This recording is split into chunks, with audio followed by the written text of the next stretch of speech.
और गंगा के पावन तट पर सुखदेव महाराज एवं राजा परीक्षित उपस्थित हैं।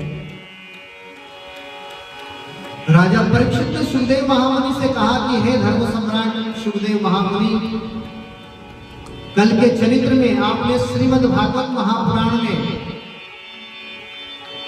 महाराज मनु और शत्रुपा के वंश के चरित्र को श्रवण कराया। महाराज मनु की 3 कन्या और 2 पुत्रों का चरित्र आपने श्रवण कराया और उन्हीं मनु महाराज के वंश में अवतार लेने वाले भगवान के परम भक्त ध्रुव कुमार का चरित्र श्रवण कराया।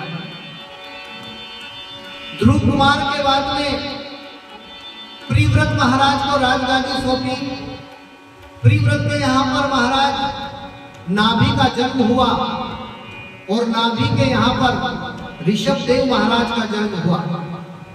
कल के चरित्र में आपने भगवान वराह अवतार की कथा, भगवान कपिल अवतार की कथा, ऋषभदेव अवतार की कथा आदि भगवान ने अवतार लिए उन अवतारों की कथा हमें श्रवण कराई, जिसे सुनकर हमारे जीवन में अति आनंद प्राप्त हुआ। क्योंकि भागवत सुख का सागर राम है और दुख का भंजनहार, राम चरण तजिए नहीं भजिए बारंबार। परमात्मा का नाम सुख का सागर है, भागवत सुख का सागर है।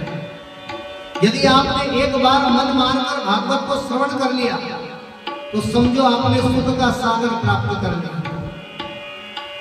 आप ध्यान रखना मेरे भाइयों, यदि आप भगवान की भक्ति करोगे तो आपको आलस्य आएगा, और यदि लड़ाई करोगे, झगड़ा करोगे, किसी की बुराई करोगे, निंदा करोगे, पाप करोगे, पाप करने में मनुष्य को आलस्य नहीं आता, बुराई करने में आलस्य नहीं आता, किसी से लड़ाई झगड़ा करने में आलस्य नहीं आता। लेकिन जब भी वो भगवान की भक्ति प्रारंभ करेगा तो उसका सर दुखने लगेगा, पैर दुखने लगेगा, सर दुख और हाथ पांव दर्द करने लगेंगे, आलस्य आने लगेगा। क्योंकि आलस्य तुमको भगवान की भक्ति करने से रोकेगी। क्या ताकत है जीव की जो राम नाम लेवे, क्या ताकत है जीव की जो राम नाम लेवे, पाप देवे झापट की तो मुंडो फेर देवे।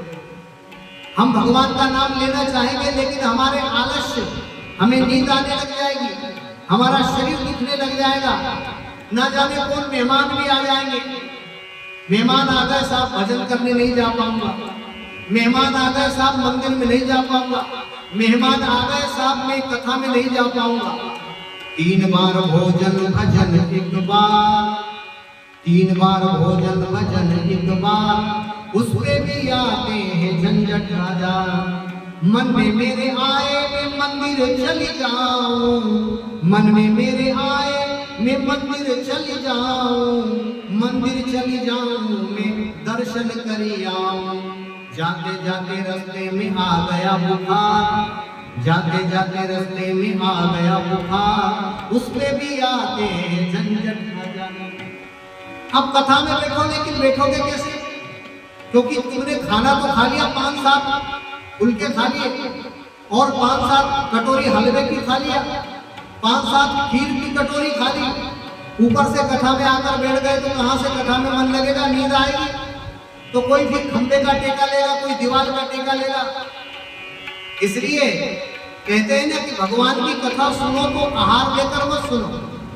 यदि आहार लेकर भगवान का भजन करोगे तो नींद आएगी, प्रमाद आएगा, तुम्हारे जीवन में तामसपना आ जाएगा और तुम भगवान की भक्ति नहीं कर पाओगे। क्योंकि परमात्मा की भक्ति करोगे तो कैसे करोगे? भगवान कहते हैं निर्मल मन जन सो मोहि पावा, निर्मल मन जन सो मोहि पावा, और मोहि कपट छल छिद्र न भावा। परमात्मा को क्या चाहिए?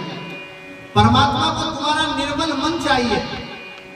यदि तुम कल एक माता जी आई मेरे पास और माता जी ने कहा गुरुजी मैं भजन तो बहुत करती हूँ, भजन बहुत गाती हूँ, लेकिन मेरी एक आदत बुरी है, मैं नहाती नहीं हूँ। मैंने कहा मत नहाओ, 2-4 महीने तक मत नहाओ, क्या तकलीफ है। आई थी वहां पर शिशुपाल जी के घर पे, मेरे से बोलने आई कि मैं नहाने की आदत नहीं है। मैंने कहा क्या जरूरत है नहाने की, भगवान की भक्ति के लिए नहाना जरूरी नहीं है। तुम्हारा मन पवित्र होना चाहिए, तुम्हारा हृदय पवित्र होना चाहिए। अब तुम्हारे मन में तो कपट भरा हुआ है और तुम अच्छी साबुनों से नहा लो, लाली लगा लो, लिपस्टिक लगा लो, पाउडर लगा लो, और मन में कपट भरा तो किस काम का। हृदय तुम्हारा पवित्र होना चाहिए, मन तुम्हारा पवित्र होना चाहिए।